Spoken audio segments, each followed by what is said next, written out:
It started petty crime, and then it became a lot more serious, and then it just kind of progressed from there. At the age of 17, I started dabbling with cocaine. I liked money, and if there was a way of me getting that quickly, then I would do it. You know, I was hanging around with some serious, not so very nice guys. You know, we was doing some serious robberies. When I was in the dock and he said, I'm sentencing you to 99 years, I collapsed. I collapsed in the dock.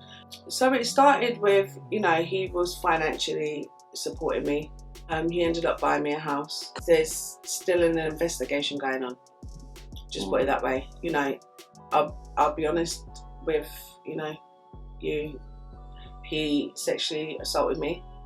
The police got rid of the evidence, logged me out of my emails, and got rid of my SIM cards, and then forwarded me on my mobile phones that had no evidence, so I couldn't get him prosecuted.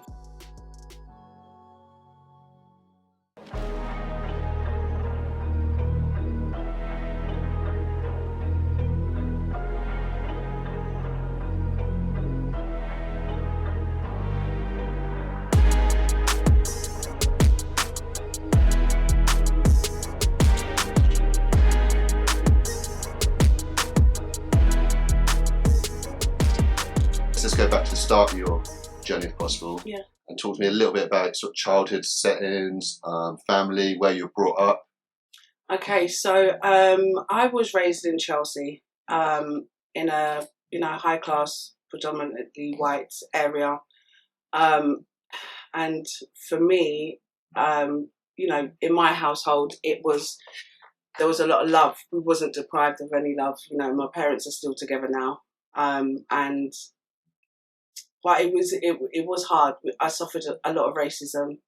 And I was just talking earlier to a friend that, you know, I admire my mum because, you know, living in Chelsea and being with a black man, you know, not only did my dad suffer, you know, racism from the police, but also from the National Front, you know, and my mum, who hasn't got a criminal record, you know, found herself in the back of police vans because she was defending her man. So for me, you know, when I look at my mum and I'm like, I know that's where I got it from, you know, that fight, that fire. So, but yeah, my childhood was nice. It was nice. I went to Brownies, I went to cadets. I even had my own horse. I used to go horse riding. I spent a lot of time with my godparents, and we would go on like holidays, you know, on a barge, on a boat, and it was exciting. You know, I was always into like performing arts, so I'd always wanted to do something in you know, down the line in that, but you know, things took me in a different direction. But my childhood was really, it was nice, you know, dysfunctional, but my dysfunctional family, I love them and I wouldn't change them. You know, my dad grew me on a lot of history and knowledge, and you know, he made me know my roots, you know, and my mum wanted to keep us in this little bubble, you know, and protect us. And my dad was like, she's a young black woman, you know, it's not how it is for you is not how it is going to be for her growing up. So my dad was always like, always defend yourself, you know, you can say whatever you want to say, it's the way that you say it.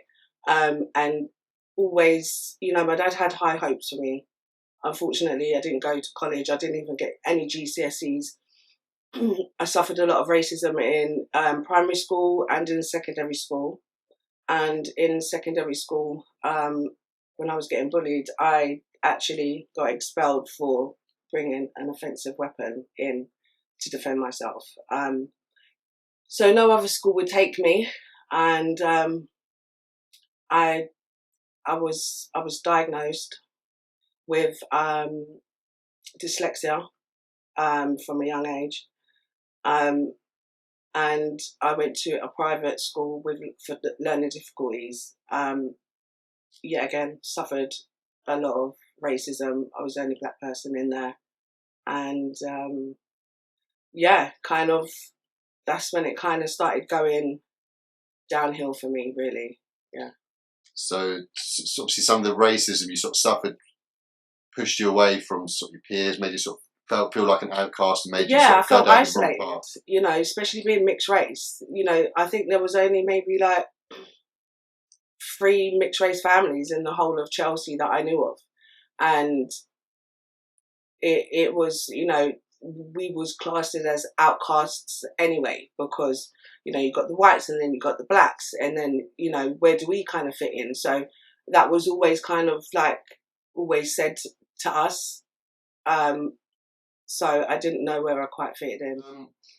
So talk to me about your aspirations as a child and stuff, what you wanted to be when you were older, or did that sort of get messed up with the sort of drama you were going through, the racism, and obviously that put you off your schooling, did it? And Yeah, so I wanted to be an actress. Like, I was always a performer at home. I used to put on like dances, and, you know, me and my friends, we used to like, you know, do these little like girl band group things. Nice. And, you know, like Escape and 702 and Jade, and, you know, I'm going way back and I'm showing my age now, so, you know. But yeah, and so my aspirations were to become, you know, performer of some sort. In some sort, yeah. Like, I can't sing, but I think I can sing. I'm one of them ones, you know. But I'll always give it a go. So obviously, like I said, while you were sort of feeling like slightly outcast at school, going through certain bullying, did it put you in? Did you sort of get in the wrong crowds at that time with the sort of troublesome kids? Were you smoking or drinking as a kid to try and escape from it all? Yeah. So, you know, the first time I ever tried any form of drugs was, and it's going to sound bad, like you know, it was only a couple of tokes on a joint, but I threw a whitey, threw up, and all the rest of it. Never touched it again. What age was that? And that was like 8. Was this around older kids, or was this around your older sister, or you around your older sister? I tried it with one of my good friends. She was me and her, you know, were like sisters, and tried it with her. And then continued to try it later on in life with her, and I just ended up smoking weed. Yeah. You know, weed was just a part of what I done. Of course. And then, you know, as you know, the years went on, I started kind of venturing out of Chelsea. So when was this? The sort of teenage years there? About 14, 15? Yeah, about 14. Started venturing out over to Battersea. And started hanging around, because I used to babysit in Battersea, so I started hanging around with, you know, some of the guys that are from the So Solid. So, yeah. And I ended up dating one of them, yep. Who I was with for a bit, and then, you know, thing happens, and I ended up falling in love with one of his friends, bizarrely, but who I ended up having a baby for. And that's my beautiful son, Tyrese. And what age was this then that you got pregnant? Or? So I got pregnant where I had Tyrese when I was 18. Yep. I was with the father of my child for 13 and a half years. Yeah, and so, but what was going on in your life at that point? So you said you left school at 16, you didn't get GCSEs, you're out about. So that sort of couple year period, what were you up to? Sort of just running around? So I was running around different areas. I was getting into mischief. Crime and stuff? Crime. I was committing, it started petty crime, and then it became a lot more serious, and then it just kind of progressed from there. Spirals, like it does. It literally spiraled out of control. So talk to me about what sort of, without being specific or something, what sort of would it be? Sort of little robberies to start with you'd be doing? Yeah, shoplifting? Well, my first offence was when I was 15. It was a robbery. They classed it as a robbery, but it was a school fight. One group of girls from this school, you know, was bullying this one girl at our school, and we kind of all congregated together. We went down to their school, and we just had a massive school fight. Mm-hmm. I was the only one that got arrested because the girl came off worse. Yeah. And so that's your first arrest. Where did the robbery charge come from then? So did you get actual conviction at that point? So yeah, I went to court. I got probation. I was 15 years old. Wow. And that's what they classed my first strike for the IPP that I got. That's terrible, and that not to give a warning. That should be a police station slap on the wrist sort of stuff. Yeah. How badly was the Was she real badly hospitalised or anything No, like this? she wasn't. And, A few cuts and bruises, nothing too a much. few cuts and bruises, kind of, I did bump into her years down the line and kind of made amends to her. Good. Because when she saw me, she kind of, Freaked out? you could see the colour drain from her, and I was in a different point in my life, and I just felt that it was right, so I apologised. So that was my first offence. I had to pay compensation to her, and I was on probation, 15, and like I said, yeah, they classed that as my first strike. Okay, so then you were messing around for a couple of years, but then you ended up getting pregnant when you were 18 years old. Mm-hmm. And did this sort of settle you down for a given period of time? There was a lot of domestic violence involved. He did get a custodial sentence. I'm not going to go into any specifics, but he seriously damaged me. So he got a lengthy sentence for that. He would tell you something else, but it was all on CCTV. And it wasn't the first time that the police had been called to my parents' address for domestic violence, and the police was just like, it's out of your hands now, Nicolle. Like, this guy's going to kill you. So, they arrested him and imprisoned him. He done a long time, and yeah. Was there drugs involved in the relationship? So no, I never took drugs with him. So at the age of 17, I started dabbling with cocaine. And then it went on to, crack. Well, it didn't quickly spiral, but what it was I liked money. And if there was a way of me getting that quickly, then I would do it. I was hanging around with some serious, not so very nice guys.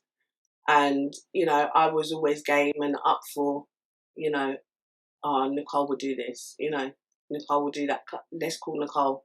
Nicolle's always on job. Do you know what I mean? One of them ones. Not really realising kind of like the impact or the severity of what I was doing, because I was just caught in this whirlwind. Like, these guys wanted me to be around them, and I was the only female. And I'm like hanging around with like 6 to like 12 guys. Do you know what I mean? Committing these like horrendous crimes. And when I look back and I think, what the hell was I doing? Of course. And what about the baby father? Obviously, was he involved in this gang or like this group of people, or was he separate? You managed to sit separately from him? No, kind of. I used to run away from him.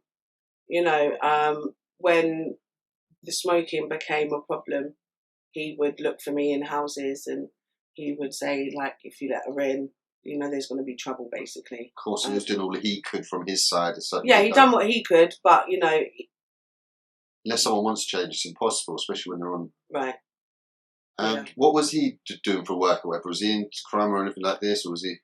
He done his little, Hustle. He done his fair share of, criminality, just the normal thing of like selling drugs, stuff like that. Yeah.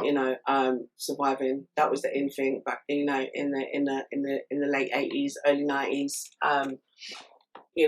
Selling drugs was the thing. I even started selling it. I've got, with intent to supply on my criminal record. It was very normalised and very normal to be shipping food. And so, like I said, you're in your early 20s now. You're a young mother. You dabbling or maybe smoking more so crack and coke, and so what, to finance that, did you start selling drugs at that point there, was it, or crimes at the same time? No, it was, so the crime, well, selling drugs is a crime, of course, but not it's not, I wasn't, right. So I tried to hold back on hanging around with certain people and just try to sell drugs and stuff like that. Yeah.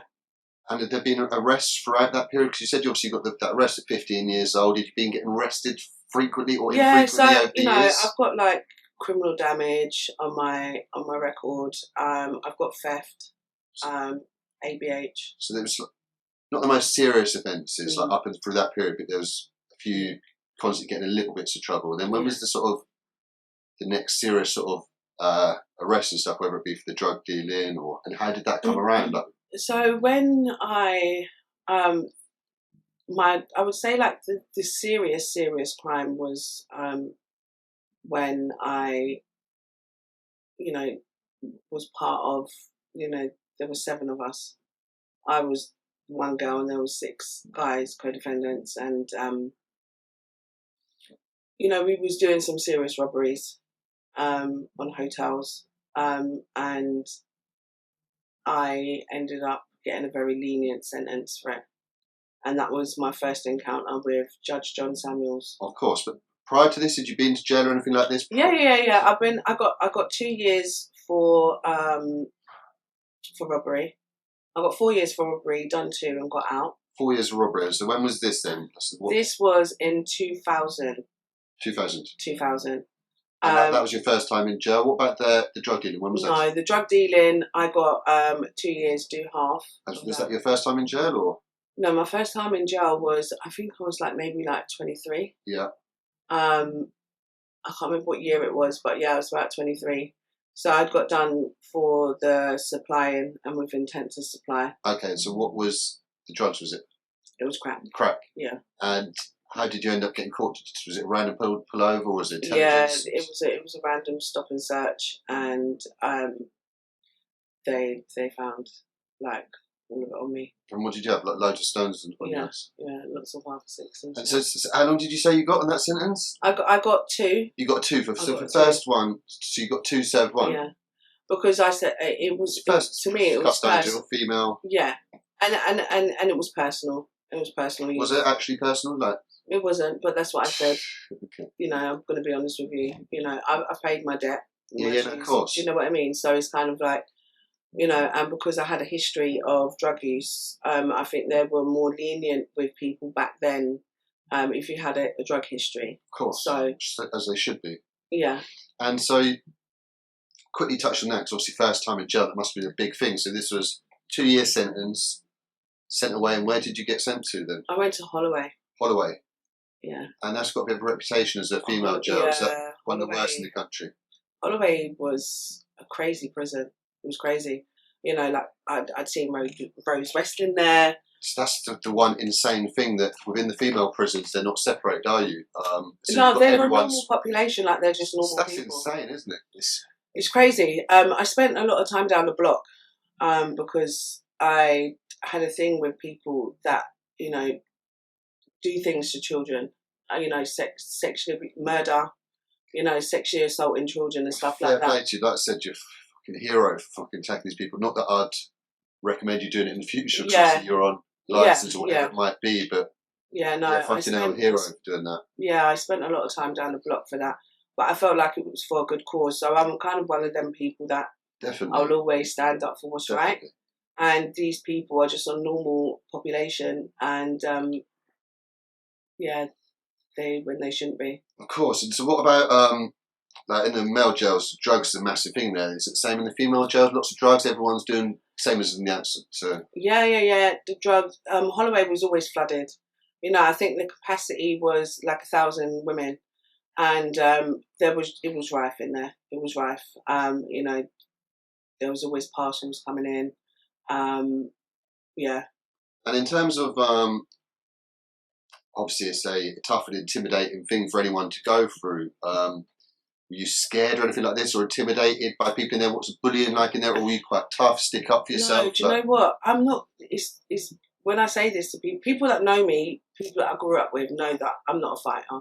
I'm a lover. I'm a Leo. I'm all about peace, love, and kind of trying to resolve the situation.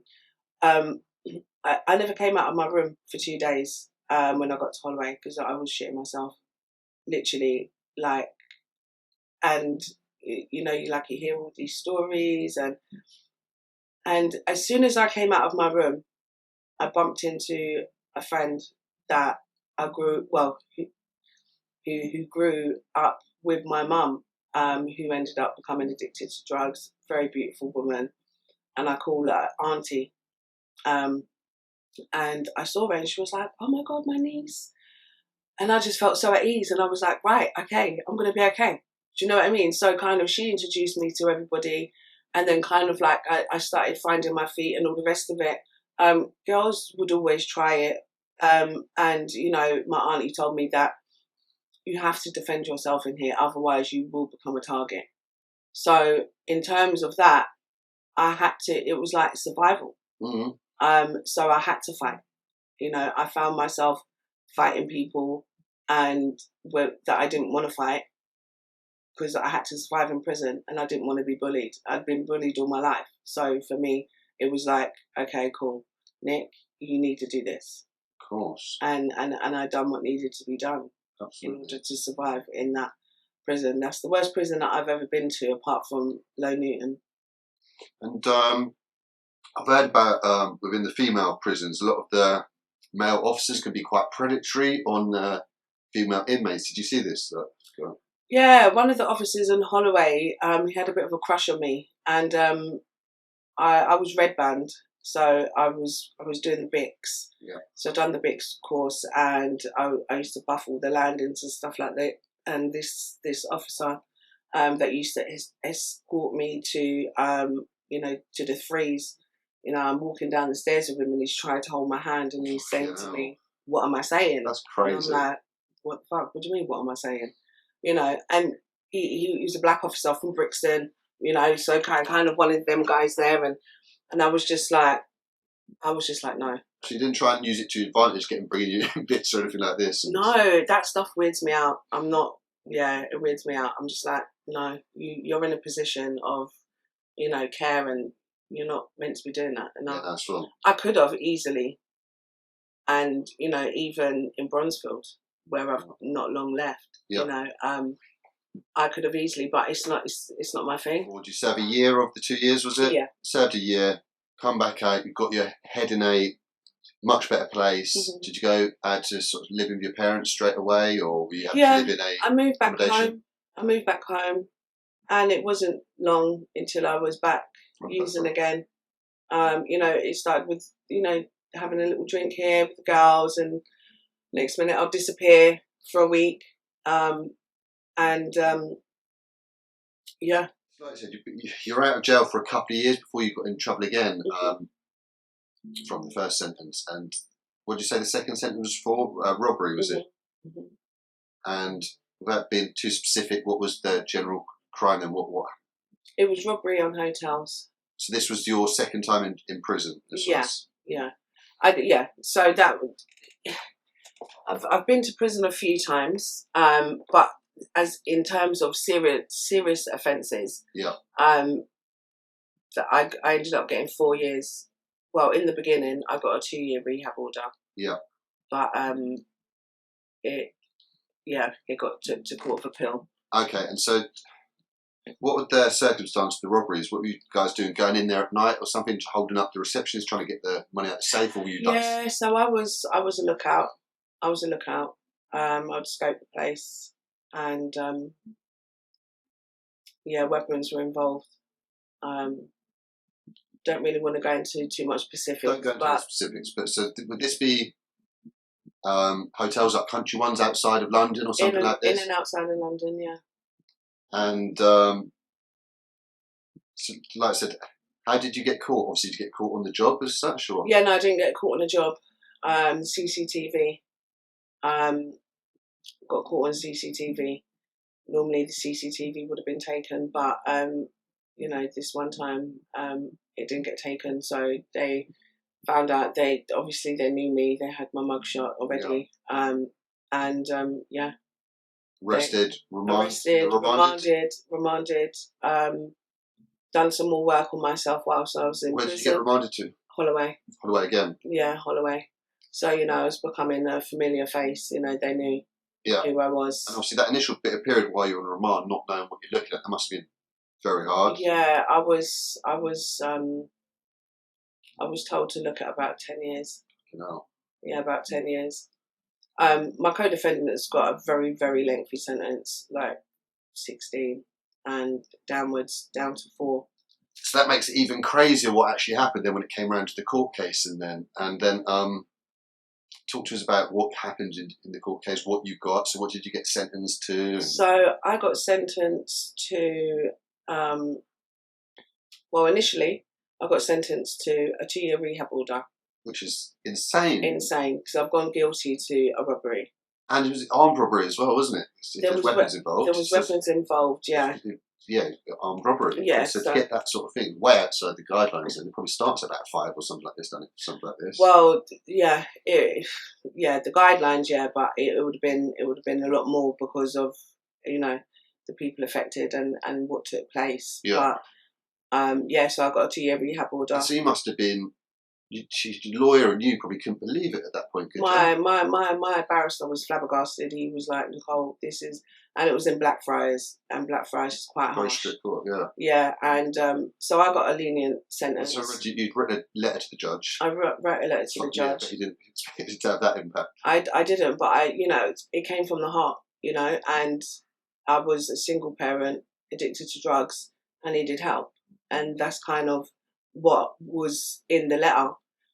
So he's given me the 2-year rehab order. Cool. This was Judge Samuels. This was Judge Samuels, yeah. This name, guys, will be significant moving forward, but this was your first encounter. This was my first encounter. But before the sentencing, he wanted not weekly, but I think like 6 weekly updates on how I'm progressing in prison.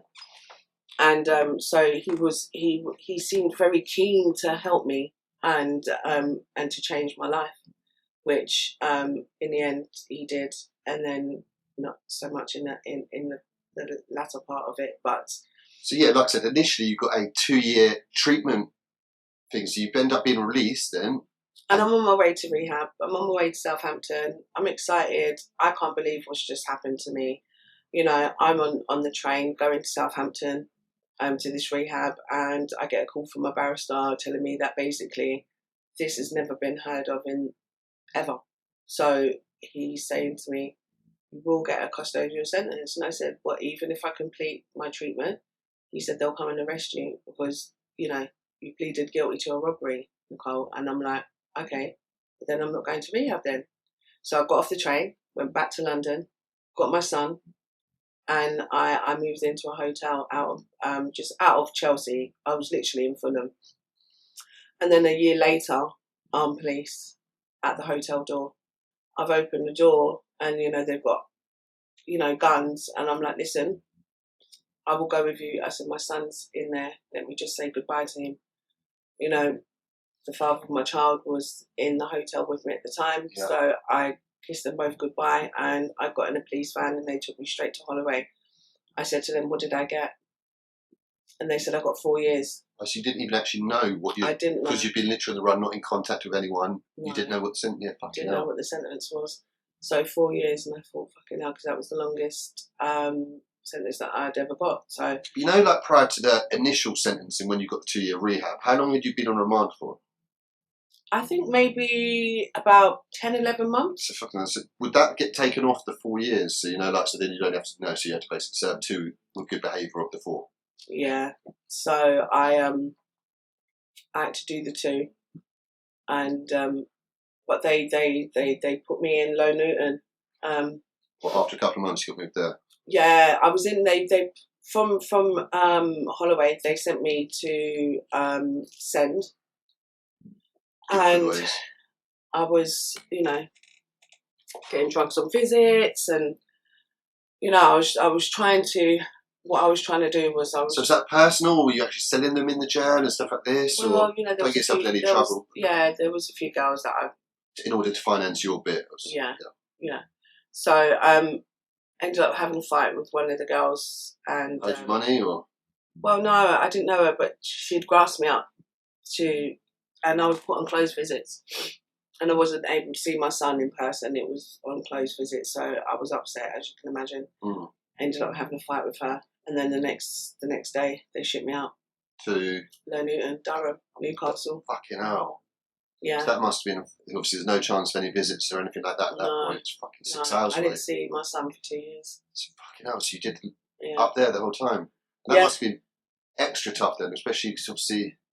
People are so different, or not say they're so different, but it's just it feels like the other side of the world when you're up north. They're talking so different. There was about 4 black people in the whole prison, and you could see who top dog was there. And it was kind of like, it was scary, I'm not going to lie to you. I was shitting it.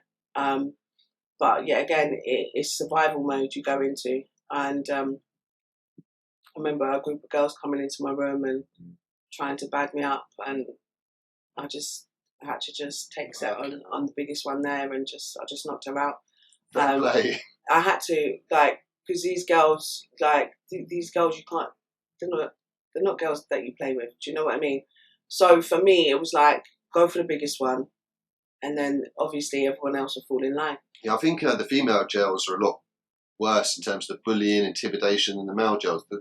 The violence, when it does happen, might be worse in the male jails in terms of, but there's not all this bullying, intimidation, all this sort of fuckery thing, and then you haven't got to be with all the sex offenders and all these proper wrong ends, and so I think it's actually probably harder in the female jails. Yeah. It was hard in there, but the girl shook my hand after the next day, and everything was just cool. I became a listener. You have to get respect in these horrible sort of places, That's isn't it? what I'm saying. Then I became a listener. I started working with the church because I'm a Christian. So I started working in the church. I was doing BICS, cleaning, so I've got all my qualifications. I've got manager qualifications. And like I said, trained with the Samaritans and became a listener. And it came up for my review for parole. And after 2 years, I got it. Got out. Well done. And so that time when you'd been in there, obviously doing all the listener sort of work and all that sort of stuff, helping other people, that must have helped you a lot in itself. It helped me a lot. 100%, it helped me a lot. I love helping people. I'm just one of them people. Like I will always, sometimes to my own detriment. Do you know what I mean? Like I will always give, and give my time also. Because people think that it's always like you have to give them something. Like giving somebody your time and giving them your ear or your shoulder, means a lot, and it has a really good impact on the other person. So sometimes listening is the most you could ever do for someone. Yeah. More than anything material or any sort of. Yeah. And so, like I said, you've done well. Got through that couple of year sentence up north. You're doing lots of positive stuff in there. Obviously, prior to your getting released and that sort of, what were your intentions then? Were you thinking, look, I'm done with, I'm actually going to be a mother? Like I had, all these high expectations of myself. My intentions were good. Being a full-time mom, getting a job, staying clean and stuff like that. Came out, my local dip, there was just no help. There was no support, and it was only, 6 months later, ended up using again. Yeah. But did you try and move out there, bro? Did you try and move down to Southampton or something? No, that's down the line. Yeah, that's further down the line. Yeah, so I committed an offence in 2000, and so I got out in 2005. Started using fairly shortly after. 6 months down the line, I was clean for like 6 months, and then. And what was the sort of thing that made that happen? And that was it. You still messing around with the baby father or anything like this? No. He was out of my life. He was way out of my life. What do you think sort of triggered it at that point then? I was with I'd met that fashion stylist. Okay, then you not thinking that he was, and then did you start using together? And yeah, and then kind of started using 6 months after being together, and then in 2000, so I got out 2005, and then 2007, I committed. Well, I say I committed. He committed an offence. I participated in it, and I ended up with the IBP. Okay. He was remanded in custody. There was lots of violence involved in our relationship, and I had called the police a few times, but then I had Tess on the phone saying to me, don't press charges, his career, and I'm thinking, well, now looking back, it wasn't really his career you was concerned about. It was your career because of who you are. And, she had put him through the Priory rehab so many times. Vernon was not happy about the relationship that they had. You know, obviously they were together for 8 years. You know, he was even at their wedding. You know, so, you know, the police knew it was him. Okay, so without going into the specifics of it, what was their offence? What did you guys get convicted of? What did you get convicted of then? It was aggravated burglary, theft and ABH. Okay. So it's going into a house robbery, and then this person. Well, no, the person owed him money. He was he doing selling drugs at the time then? Yeah. So, you know, went around there, and obviously it went messy, and it got a little bit messy. You know, I participated in it. So fucking hell though. Getting IPP or something like that's fucking madness. And how badly was the person hurt then? Were they like hospitalised for a long period of time? He was hospitalised. Yes, he was, but he wasn't. They classed him as a vulnerable, and he's no longer with us. Rest in peace. Yes, definitely. And I done the Sycamore program. I wrote a letter to my victim and stuff.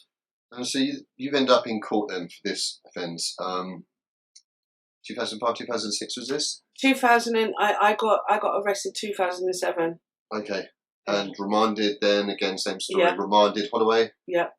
And then it came round to the court date. I was looking at 10. Looking at 10. Never heard of IPP. That's what I was going to ask, because obviously, same with a lot of my friends, they didn't know what it was, or the significance or the seriousness of it when they're getting 2 years sentence. Like, okay, sweet. No, I didn't know anything about IPP or this new law that had just come out. So my barrister's telling me to look at 10 years, and I'm like, okay. So I'm trying to do the maths in my head. You know, good behaviour, early release, this, that, whatever, all that. A few years, maybe. Yeah, all of that kind of stuff. You know, he was remanded, and because I basically didn't, you know, say that he was the guy that participated in it, he walked free. Fuck. So I rid the bird. But it is what it is. And you know what, to be fair, it changed my life. Obviously. And so you got the IPP sentence, but what was the sentence you got, did you say? I got 18 months. 18 months. And at that point there, you'd been on remand for how long? Maybe about 10 months. 10 months. And so I've had friends in this situation before. Did you think when they said, oh, look, 18-month sentence, right, I've been on remand 10 months, I'm going to be getting out then? Well, no, because when I was in the dock and he said, I'm sentencing you to 99 years. Some of my friends didn't hear this properly the night you were I thought I was hearing something, and I was like, I looked at my barrister and I kind of called him over, and I'm like, what the fuck? Like, what's going on? And he's like, basically, he tried to just, you know, quickly tell me what this thing is. I collapsed. I collapsed in the dock, and I'm thinking 99 years. I didn't hear nothing else. I didn't even hear the 18 months. I didn't hear nothing. And so who was the judge? Obviously, it weren't Samuels then. No, it was a recorder judge. Fuck. It was a recorder judge. Yeah, they're the worst. Yeah. But the police, you know... Again, the judges at the time didn't understand the significance of the things that were given out, did they? And so this is why they would have given people much longer sentences, fixed sentences, if they'd known what they're doing. Because otherwise they wouldn't have given out 2 years, 18 months here, this. It's fucked, wasn't it? Definitely. And so then you've obviously got the IPP, been sent back to Holloway, and obviously then it's ended up settling in over the next few months quite how serious your situation is. So for anyone out there who doesn't know what IPP is, do you want to sort of touch on it? So basically an IPP is an indeterminate public protection sentence, and you're on life licence and you only get released from prison on good behaviour. So basically you have your tariff. So my tariff was 18 months. I ended up doing 4 years. Because they felt that I didn't do enough work on my anger. Yeah. So I deferred it so I can do TC. And that was... TC is? Therapeutic community. And how long a course was this then? You can be on TC for up to 6 years. The minimum is 18 months. Fucking hell, it's not that TC quick is very intense. Very intense. It's deep rooted. So at the point where you signed up to that course, then you knew you could get out 18 months, but that's how long normally the is in between, isn't it? Yeah. but it was that partnered with RAPS and doing all the, the ETS and enhanced thinking skills and this program and that program and post-traumatic stress group and all the rest of it. It kind of it came hand in hand, and it benefited me in an amazing way. Yeah, I done training with the Youth Surrey Justice Service. I was working with girls from the age of 14 to 17-year-olds that would come in from outside into the prison setting, and we would run. It was a 12-week course. I trained as a co-facilitator. And, these girls were basically on their last legs. That if they did not complete this program, they were going to prison. Yeah, she saved some people for sure. Yeah, so, and that's kind of, everything changed for me when I completed the RAPS.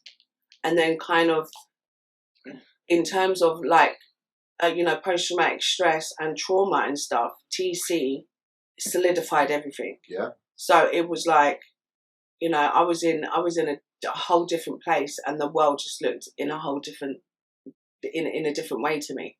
I no longer saw the world as a hostile and aggressive place. Because when you're living that life in addiction, it's dark, it's dingy, it's grimy, it's dangerous, it's dirty, and it's just you're around certain energy and stuff like that. When I got into recovery, it was like the goggles were taken off, and I could see the birds and the trees, and it was just beautiful. Yeah. And like I said, on that the initial bit with the initial 4 years that you served, how difficult was it though, in terms of, I can imagine the feeling is you're on such thin ice with the IPP sentence, and any little slip up. So were you having to sort of turn your shoulder to wrong-uns who might be in the prison, so you wouldn't be able to attack or do drugs and stuff? Were you getting drug tested regularly in there? Yeah, I was getting drug tested regular, which was fine. Because I was in a place, I was in recovery. Completely clean it. But yeah, girls would try it with me, and I would just tell them, like, you don't want it with me. Yeah. Like, I'm not that girl. Just leave me alone. And I would walk away, and that's where I was, and that showed a lot of growth and learning on my part, because walking away is something that I wasn't used to. And it felt liberating that I was in control of my emotions, and girls couldn't trigger me anymore. So yeah, I was on this journey of beautiful discovery. Of course. And so of those 4 years, did you end up spending? So you said you were in Holloway, then you end up getting moved to Send, was it? Yeah, well, I had to, because I was banned from Send from previously. They had to hold, now that I'm a lifer, they had to hold meetings, for 6 months and be like, are we going to have a back in here and all this kind of stuff. They, after, lots of back and forth, because RAPS is the only, it is the only program that's in a female establishment. So, and I really wanted to work on my recovery. So they after 6 months, I ended up going there. Yep. And doing that, and then kind of progressing. Yeah. Is that where you got released from? I got released from there. Yeah. Okay, so like I said, so prior to that, you obviously had your parole hearing again, and so wasn't it Samuels that came in to do the parole hearing? Yeah. So crazy. I know. So 2010, I took part in the musical "Some Like It Hot." There's a movie out by Marilyn Monroe and Tony Curtis. I love it. And so you said there was actually a production as well in... Massive production. Pimlico Opera. Yep. So, I'm... Fantastic. Yeah, amazing. It was one of my best... Apart from giving birth to my son, it's up there with that. So, I'm in this musical, and the judge is in the audience with his wife. And I didn't realise that the woman who owns the production, Wasfi, went to university with Mr. Samuels. Crazy. So, I get a letter from my solicitor telling me basically that this judge who you've had dealings with before is taking on your case. And I'm like, okay. And he's like, how do you think this is going to go? And I'm like, this is amazing. Like, so he was able to choose to be like, whatever. So he had a conversation with Wasfi. Wasfi was like, oh, she's coming up for her parole soon. he sat my parole board and he granted me parole. Crazy. I thought, the stars were aligned, the universe, I felt like he was my guardian angel. It was really, really good. I was excited. I was like, I know I'm getting out. One of them ones. I felt, because I knew how much he fought for me. Initially, yeah. So I was like, yeah, no, this is good. Mm-hmm. So even though I had done 4 years in prison and I was 4 years clean, and I'd never been clean in the community for longer than a year, I wanted to go back into rehab.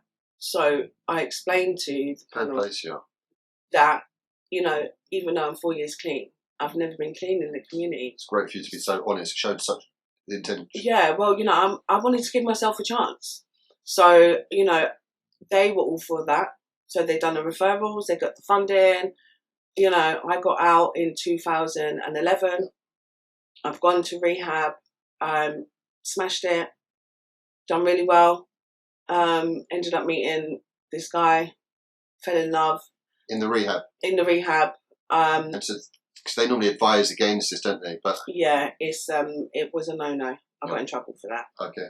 But you can't help who you fall in love with, right? Do you know what I mean? Yeah. And then while I'm in rehab... So where was this? Sorry to interrupt. Was this in London or was this... Southampton. When you come out, you decided to sort of get away from London, was it? Yeah, I wanted new start, fresh start, new beginnings. I just wanted to give myself that chance. So I'm in the rehab and I get a fax through from my solicitor to the rehab.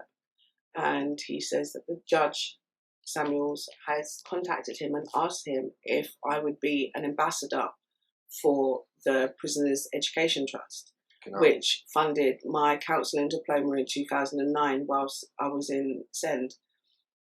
And I was just like, wow. I said, yeah. Incredible, yeah. Yeah. So so he left a mobile number. I called him. We made arrangements to meet. Obviously, it's very surreal, very weird. It's like, I'm hi, Your Honour, and Sir, and all of that kind of stuff. And, it was very, very formal. Yeah. He would come and see me, once a month. And he asked if he could mentor me. And obviously I jumped at the chance, and he was like my guardian angel. Every wall that, was put up, he was there to knock it down. I was living in a property that was smothered in mould. He came down, he looked at it and he went into the letting office and he was like, I'm so-and-so, if you do not move her, I'm taking you to court. I was moved the next day. Do you know what I mean? Even down to my benefits. I didn't have any benefits for 12 weeks. He phoned head office benefits. They reinstated my benefits and back paid me. Yeah. So, I just saw him as this, It was guardian angel, like I said. 100%. And so, like I said, you're out, you've done the rehab down in Southampton, and you sort of stand straight and narrow. You got a place down there. Have you got your son down there with you? My son was down there with me, but I had to send him back because of the property that was smothered with mould. Of course. It was affecting his breathing, and I've got asthma, and I was affected, and I wasn't going to have that affect my child. So I sent him back to London.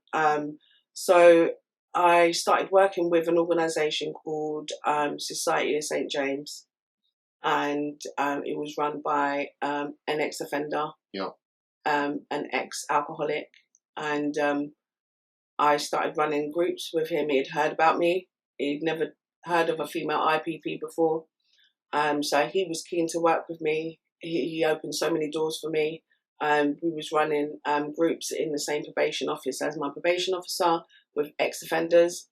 Just down in Southampton? In Southampton, yeah. Excuse me. And then I started working in my local dip, going through various training. I even done training with the Prince's Trust mentoring scheme. Awesome. So you must have been in a really good place at that time. I was in an amazing place. Like, life was really good. So this was going into sort of 2012, 2013? Yeah, 2012, 2013. And then I started working in a... Sorry, what about your relationship with the judge? Did that become closer at that point? Yeah. And you were very close at that point? Yeah, we was very close. We became good friends. Good friends. And so what about the boundaries and stuff? He sort of never went beyond the boundaries or anything sort of... Yes, he did. He did? He did. So how far did he go? Obviously, you don't need to talk about any sort of specifics. He just was sort of pushing it slowly as time went on. So it started with, he was financially supporting me, which I was very grateful for. He ended up buying me a house. Crazy. Because of the conditions that I was living in. So he was like, find a property for you and Tyrese. Crazy. And I viewed about 7 properties and I found the house of my dreams, and it's incredible. He bought the house for 144,000, I think it was. That's nuts. It was on the market for 150, but he got it down to 144. And this was down in Southampton again still, so you enjoying life down there, didn't know until you come back to London, so he's ended up buying you a house, and so you're in this lovely house down in Southampton, you've got Tyrese down there with you, and see life's great. Life's good. I've got my partner. I'm living. My son's with me. Was it the partner you'd met in the rehab previously? So and everything was fine there. Everything was fine. Yeah, I was with him for 7.5 years. And there's no relapses at that point either side of you. There was no relapses. I was clean 10.5 years. Yeah. Before I lapsed in 2017. Yeah. But yeah, life was good. I was working in the police probation hostel in IOM's house in Southampton, as a substance misuse support worker. I was also working alongside the police on an operation called Operation Fortress, which was about anti-guns, gangs, knife and drug crime. I even had a meeting with the police crime commissioner's right-hand man, the commissioner wanted to fund a project, because I co-founded a project called Rewind, which was ex-offenders mentoring offenders, and we would go around schools, colleges, universities and give talks. I was kind of like the main speaker, and give like seminars and like, whatever, we even done universities, for the people that were, studying criminology and stuff like that. Incredible. And so talk to me about, obviously, if people don't know, obviously, you initially got 18-month IPP sentence, but you'd mentioned, obviously, it's a 99-year licence. So this just carries on. It's a 99-year licence. So then when you got out, obviously, you're doing great things, but you still had this 99-year licence. What was the probation like with you? How often were you having to see them during this period? Did you feel like you were thin ice? Was it pressure? Your relationship with your probation officer? I've had my probation officer for 11.5 years. I've always felt that she was... there should be more probation officers like her. I felt that she had my corner. I felt that she was very... which is very rare, because I didn't have good relationships with probation. I was very anti-authority, but she kind of changed my view on that. And I guess where I was at in my recovery and on my spiritual journey, it was quite fitting to have somebody like her. Yeah. So yeah.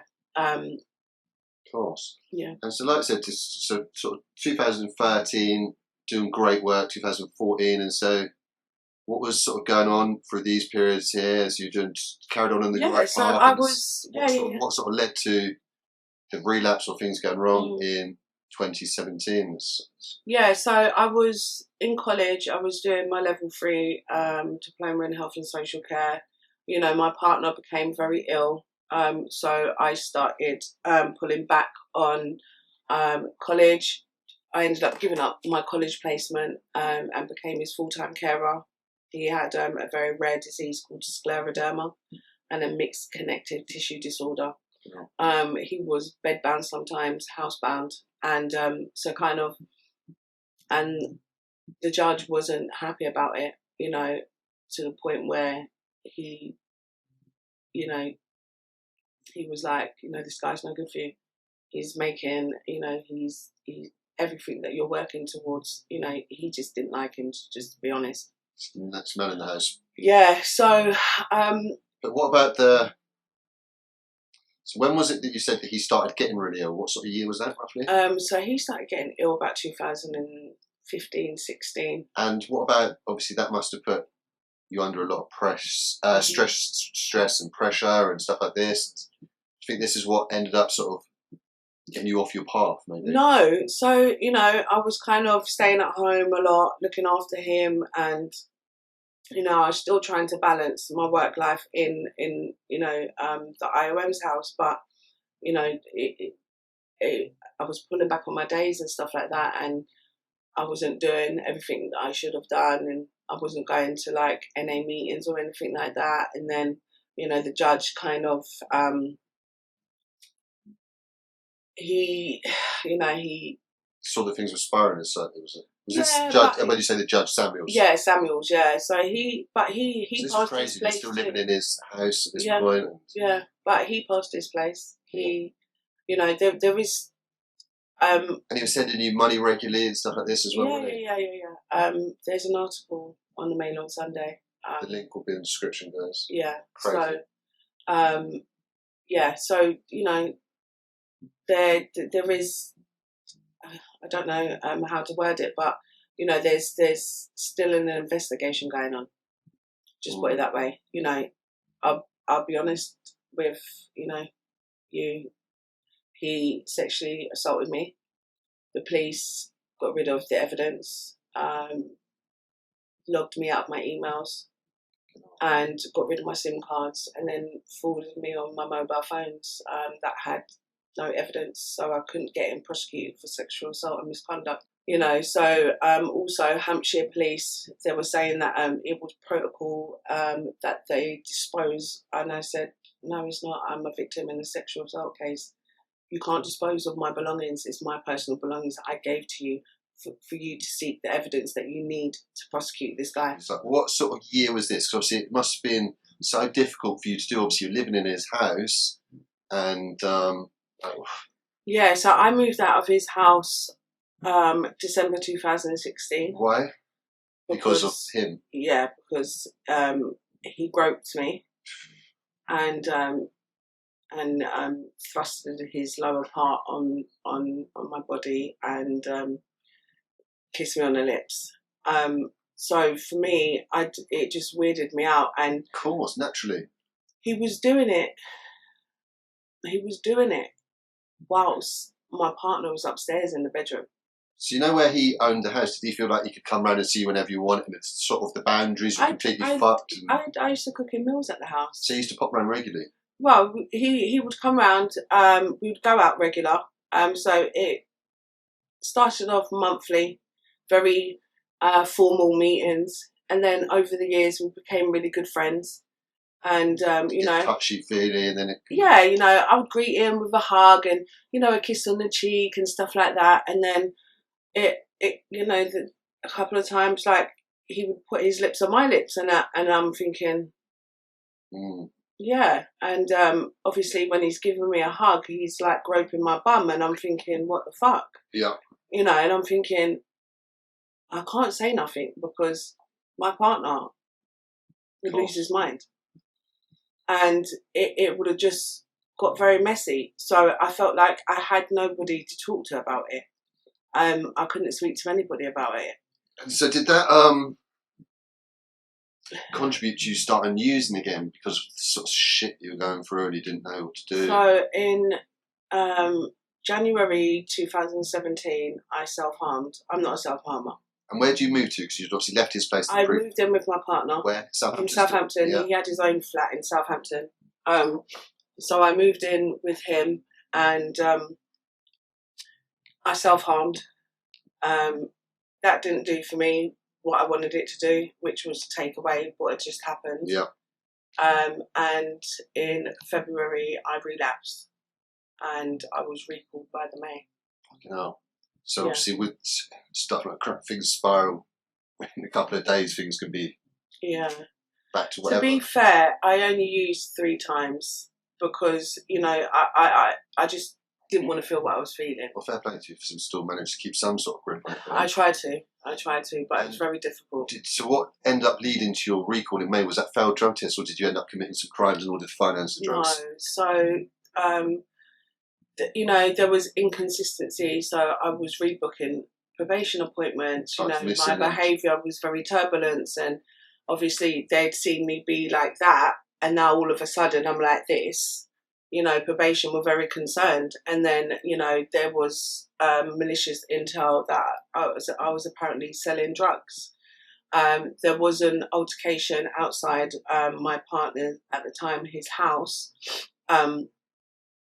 with a couple of guys, and even though my partner was not involved, it was one of his family members that was involved, friends that was involved. So, that got flagged and highlighted. Did you fail any drug tests or anything? I wasn't drug tested until I got recalled into Bronzefield. So you say your probation, obviously, I can understand. You say your probation was supportive and all this sort of stuff. And like I said, you've gone from doing really well to clearly something was wrong. But taking someone away from the problem by chucking them in jail, I don't believe that's a cure for anything. Yeah. I think you're much better. I know obviously things are out of control. You need to sort of be taken away from the environment you're in. But there's got to be better options than chucking someone back in jail. Like I said, for people out there with this IPP stuff, like I said, for other sentences, you can't just be recalled back to jail for nothing. But with this IPP, you can on suspicions or it's meant to be based on risk of harm to the public. That's what recalls are meant to be based on. Now, me being sexually assaulted, I know that there was other key factors which were a concern to probation.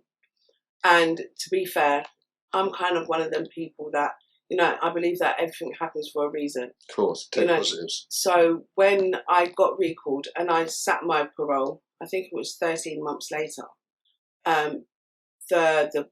the main panel member, he said to me, "You should never have been recalled, Nicolle. I'm telling you today, you will be getting your parole. I'm granting you." He told me there and then. And he did. And then obviously we had things in place. And where had you been? I'm sorry, prior to that, had you been back in Holloway again? Was it back to Holloway for 30 So months?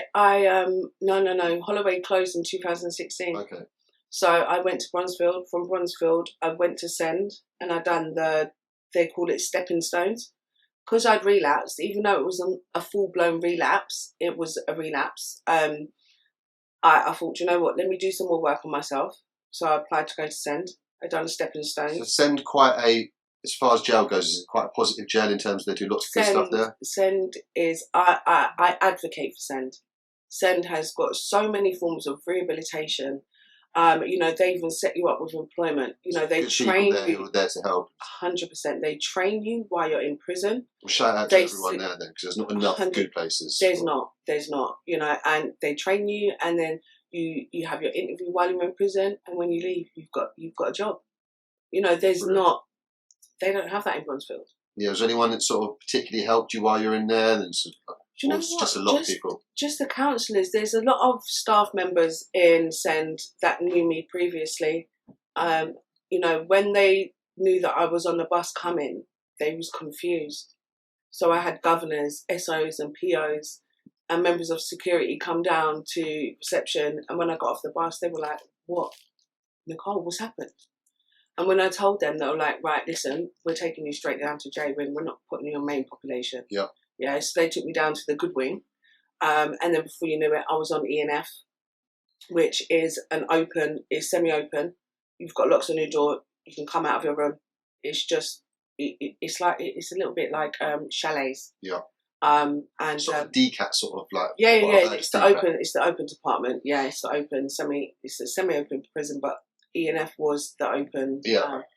So they were like, "Listen, right, okay, we're going to get you on this, get you on that, do this, do that," and I just smashed it again. So as much as it was, you shouldn't have been recalled back to jail, end up being a blessing for you those 13 months. You managed to get yourself right back on track, around some good people, get your mind right. Yeah, I've done some therapy, done some counselling, and got my parole, got out, and continued. And so what? When you came out, was that back to Southampton? Was still with the partner from prior to going away, or what was going on there? So they put me in Reading. Elizabeth Fry. Yeah, Elizabeth Fry. So Reading's difficult. I know I've had friends who've been in Reading at the moment the last few months, just been released and stuff like this. They put me in at AP, approved premises. And what year was this then? 2018 or something? This was 2018, yeah. They put me in Elizabeth Fry. There's girls using crack up in the house. This is the worst thing about releasing people and putting them in these places with people, because like most of the people do fail straight away, but it shouldn't be. Yeah. I've seen when I've been released from jail before, then the people are scoring straight away with the money that they give them from the. I'm telling you, it's crazy. Prison. Yeah, it's mad, and I'm saying to my probation officer, like, I can't be here. You need to get me out of here. and before you know it, I'm going through counselling because of what happened with the judge, and I needed that plaster, and, Yeah. and I got recalled again. And so this was while you were in Reading, and so Yeah. how long were you down there for? I think I was there for about 4 months. Yeah. Maybe 4 to 6 months. I'm not really sure, but I got recalled. Yeah, so I went there 2000 and. So 2018 you were there, 4 months, recalled, and do you not think you were sort of the place was sort of set up to fail people who go there? Definitely, 100%. But I went back into treatment. I went back into rehab might have been my first recall. On my first recall, I sat my parole. I went to rehab in Bournemouth. Yeah. From Bournemouth, they found me a bit challenging, they said. So I lost my space in the rehab, and then they moved me to Elizabeth Fry. Yeah. From Elizabeth Fry, I was there maybe 6 months, Yeah. got recalled, went back to prison, got out. And so how long were you, so this was 2018, mid 2018, back to, where did you get recalled to this time? Back to Bronzefield. Yeah. And then got released from Bronzefield, and then I went to... How long did you serve on, or how long were you in Bronzefield for? I think this recall was maybe about 13 months, 14 months. And then I went back to Southampton. So this was in 2020 or just prior to 2020, no, then so, 2019? So 2019 I got released, and I went to, it's a 3rd stage dry house. And it was the only place, it was either that or stay in Elizabeth Fry. So basically what I done was I went to Elizabeth Fry for a week, and then they moved me on to Southampton. I went to Southampton 2019. So I got out December 2019, and then I went to Elizabeth Fry for a week, and then went to the dry house in Southampton. Okay. And then in the February, we went into lockdown. I was struggling, so I said I need to be around my family. So my probation officer said that I can move in with my parents. So I moved in with my parents. 2020, start 2020, you're back in Chelsea, West London. And how was that then initially? Obviously it was nice to be back around your parents, stuff like this. I loved it. My son came back from uni, so he moved back in with my parents. So we was all under one roof. Brilliant. So me, my parents, my nephew Chase, and Tyrese. And yeah, I had my sisters around me. I had all my friends, even though, we couldn't, I had my bubble. And, but, I'm very fortunate in that I've still got all my friends that I grew up with from when I was like little. So I'm kind of like the only black sheep out of all of them. Yeah. And so obviously, it made obviously doing positive stuff difficult though, for obviously the COVID stuff. And yeah. 2021, 20. Yeah. So what I done was I started, because all this online virtual thing started happening. So I became an ambassador, a brand ambassador for Juice Plus. So I wanted to get into healthy living, healthy eating, healthy lifestyle, gym, workouts. So where we was allowed to work out outside, I was uploading it on, Facebook, Instagram, using the products, selling products, it was commission-based stuff. And then I started working with crystals, and crystals, literally, my son got me this, my baby got me this. So yeah, this is my precious stone, citron. And so I started working with crystals.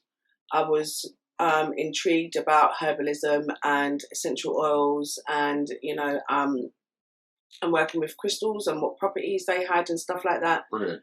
So now, on this recall that I've just got out with, I was self-studying metaphysics in crystal healing. I want to become a crystal healing practitioner. Brilliant. Yeah, so I'm all about the Zen. So have you started doing that then with people yet? Or are you going to start business with it or anything like this? Yeah, so my long-term goal, so I've been very fortunate. On my last recall, So touch on, obviously like I said, we were 2021, you're doing all the healing stuff, also through the COVID, started doing all the crystal stuff. Why was there any relapse? Was there any more crime? No, there was no relapse, but as soon as the ban was lifted, I flew out to Marrakesh. Nice. Well, why not? You've had enough time Yeah, away. but And obviously, touching it, people might think that there's nothing wrong with that. But for people on IPP sentences, yeah, it's a no-no. you're not allowed holidays. Is that what you're trying to say? Yeah. Crazy. Like, I've had friends one of my friends, 73 years old, has been out of jail for 10 years. Mm. He served 12 years of a 2-year IPP, and they're not allowed him to go on holiday. He's not. I know. He's a 73-year-old man. It's crazy. And it's he crazy. was smoking crack. So the actual offence was 22 years ago that he was. Yeah. Went away for. There's not been a crime in 22 years, but they won't let him go on. They won't let him have a passport. Well, I haven't committed a crime since my index offence, which it has been 16 years now. Same story. You know, so it's kind of, you know, in 2010 when my granddad passed away, he was buried in Dominica, and I asked probation if I could go and visit my granddad in Dominica and see the family. Yeah, because I was going to ask how you had a passport still, because my friend, they won't even let him apply for a passport. Yeah, no, well, my passport's out of date now. I have to surrender it. It's out of date anyway, but I can't apply for a new one unless I have it authorised by probation. But I won't be leaving the country anytime soon. Of course. I'm fine with that. So like you said, you've ended up going away to Marrakesh, and did you think about telling your probation or trying to ask if you could go on a holiday? Did you try and go through the right sort of ways prior to? Be fair, or did you think you could slip out? During lockdown, I lost a family friend who was more like a sister to me, Alison.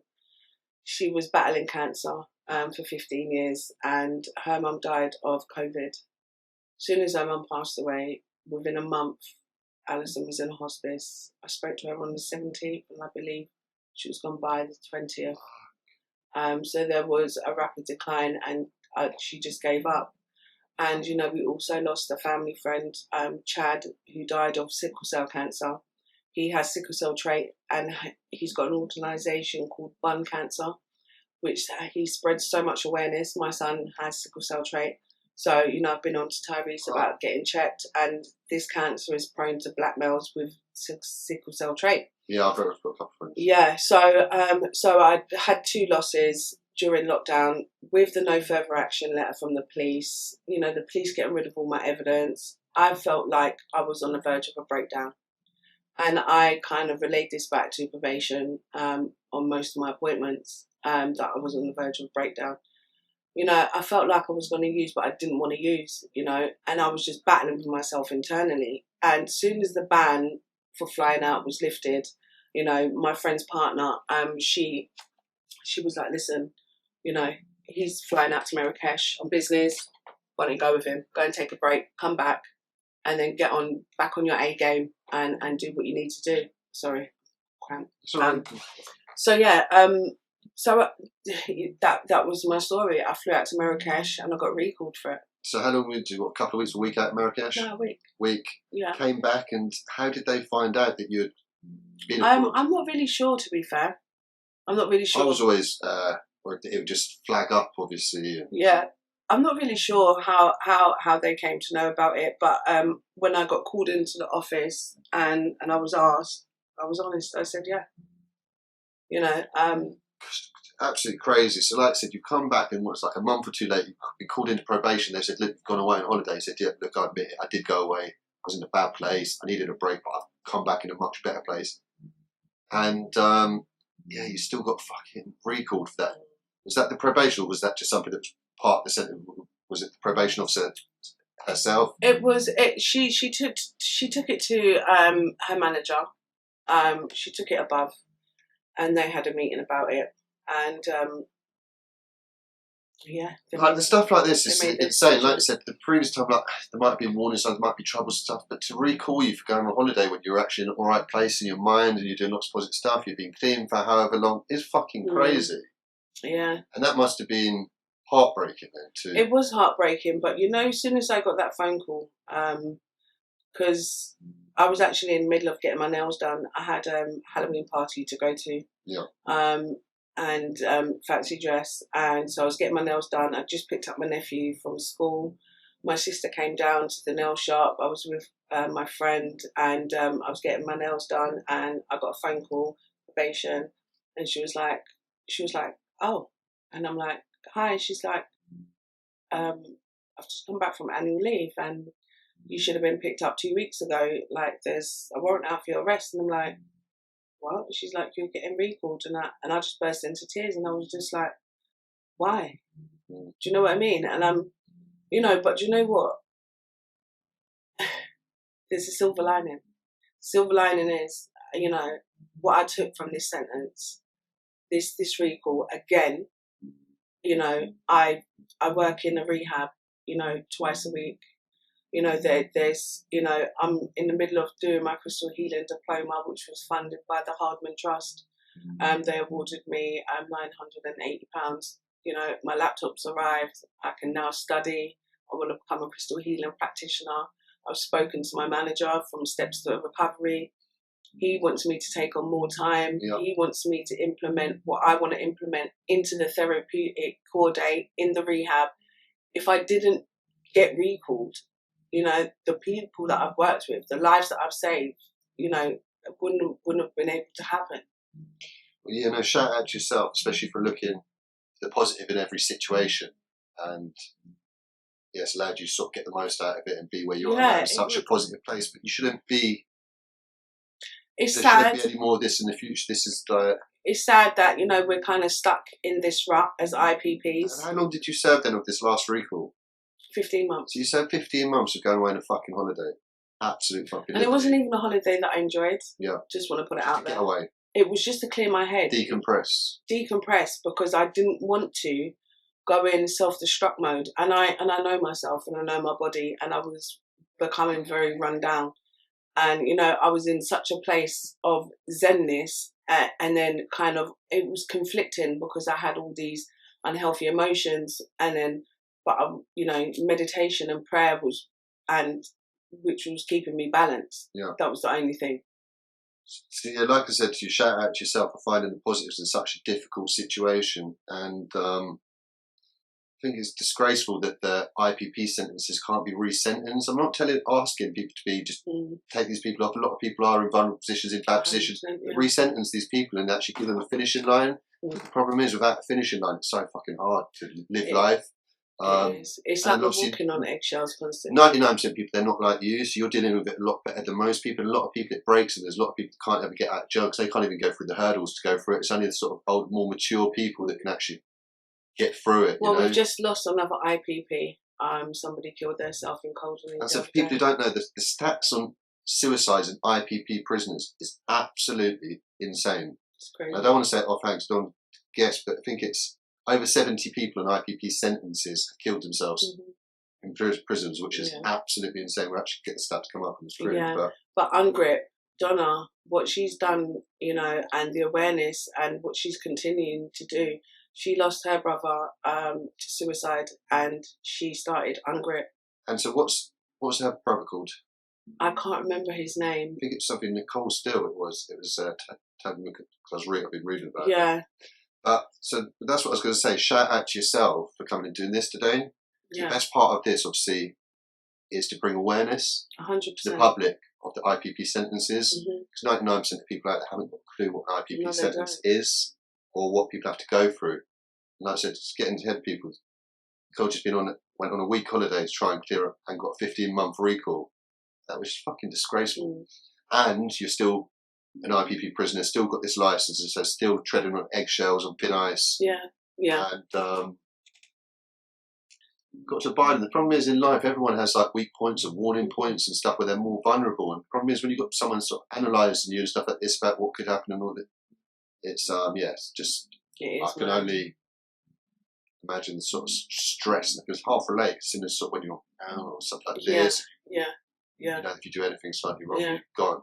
It's constant trauma. I'm like reliving every day. It's a trauma, this IPP. It is, and people don't realise, like the impact that it has on us as humans, and then not only that, being judged as an IPP, and kind of all the stigma attached to it. Do you know what I mean? It's like, that saying, once an addict, always an addict. Once a criminal, always a criminal. Well, no, you're wrong. Because that's not the case. And like I said, it was they got ruled to be illegal, so they stopped giving out the sentences, but yet they haven't resentenced the people on them. So the people on them have now become victims of in a legal sentence, I believe. Yeah, and I'm on a GPS tracker also. Which is crazy. So why are you on a GPS tracker then? Because I breached my license, but I don't understand how IPPs can have more rules and regulations put in place when the sentence has been abolished. But I'm like, okay, whatever you want, I'm fine with. Of course. And so when did you get out from this last recall then? 2nd of February this year. 2nd of February, so literally I've been out just over a month. Yeah. And so how are you finding life since you come out then? Where are you? London or Southampton? Or? So I'm currently in an AP in Battersea. To be fair, it's a really, really good AP. Considering, you know, kind of like you've got Elizabeth Fry and then you've got, you know, Hestia House. Hestia House is amazing. The staff are very kind of compassionate, empathetic, and, you know, they actually care. And they're so helpful. What my key worker and other staff members have done for me in a short space of time, I can't even say that anyone's done that for me or fought for me or helped me or anything. You know, but life is beautiful. You know, like I work 2 days a week in a residential rehab. One of the ladies that I was working with in Brunsfield Prison is in this rehab, and they all knew me before they met me, you know, and kind of like they've just embraced me, and the manager is amazing, you know, Steps to Recovery. I'm in awe of them and what they do. I've been through the process myself, so I'm all for that. You know, I'm going to be doing weekends because they don't really have anything, you know, recovery based during the weekend setting. So I've been given full run on whatever I want to bring to the team, and kind of having that opportunity doesn't come around often. So, yeah. Well, I commend you on being in the mindset you are today and be looking to help people and stuff like this. It's nothing better that you could be doing than helping people, bringing awareness to the IPP thing, and hopefully you can obviously start your business in the crystal healing in due time. Just let us know when that's up and running. We'll advertise that and get people. Yeah, I'm into like soap making, herbal soaps. I want them to be infused. I don't want to give away all my little secrets and stuff, but you know, infused bath bombs and soaps and herbal stuff, and yeah. So definitely, at some point in 2023, the business is going to be up and running. 100%. 100%. We'll get you back on and do a short thing and talk about it, and then get people supporting you. And so, where can people reach out and get in touch with you? Talk to us about your social medias. Yeah, so you can, you know, my name is Nicolle John on Facebook, and I'm on Instagram as the One Lady Grey. But I'll give you the links will be below in the description, anyway, guys. So go down into the description box. You can contact me, and anything that I can do to help or support in any way. Yeah, I'm your girl. Well, that's brilliant. Like I said, I only commend you for being in the mindset you are today and what you've been through. And I just hope there's nothing but positive, obviously, going forward